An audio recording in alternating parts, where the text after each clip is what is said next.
Hey everybody, welcome to the FN Studios. Coming up May 30th, Substance Cage Combat goes down in and around Bathurst and Finch in Toronto, and I'm joined by the undefeated Michael Karkula, who will be in action. And Michael, I want to talk about when people look at your record right now, 6 victories, 5 of those by stoppage.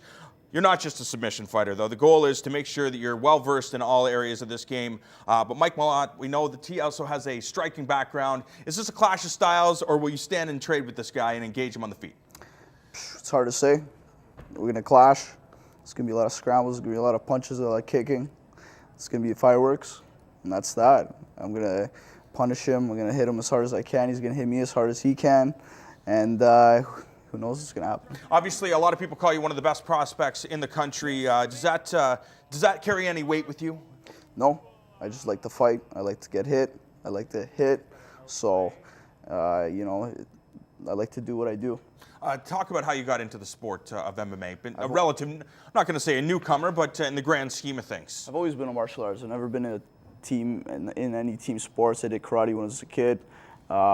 Moved into jiu-jitsu, a lot of competitions, and it's just natural to just go professional with fighting.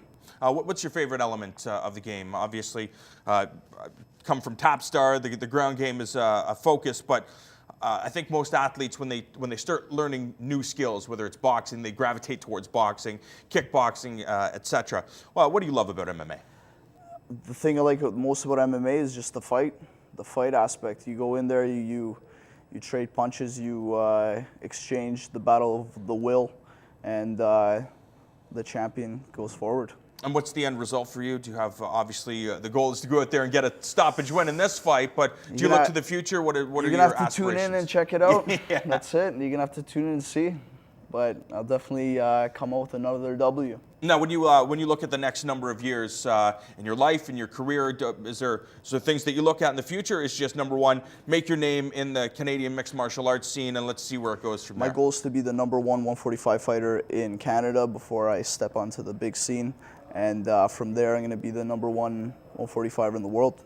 And do you know how to get there? We know that I think you spent some time at Novo União in Brazil in the past with Jose Aldo. What was that experience like? Jose Aldo, they took me in, Renan Barão, Jose Aldo, Eduardo Dantas, 3 world champions. The training was amazing. I got to really get a taste of what the world champion should feel like. And of course, I think when you look at mixed martial arts, I think when people looking from the outside looking in, they say, well, there's Brazilian Jiu-Jitsu black belts here in Toronto. There's qualified Muay Thai instructors here. Why do you feel the need to go and travel? However, I have heard that it's very important to get different looks from different coaches. You know what? I had the opportunity to go help out Jose Aldo for the Edgar fight. So I jumped on the opportunity. It was a good learning experience. You say black belts here, black belts there. I think at the end of the day, everybody's human. It's a man versus a man. It doesn't matter where you go. It's a fight's a fight. And just remember, you can catch all the action of Substance Cage Combat on May 30th in Toronto.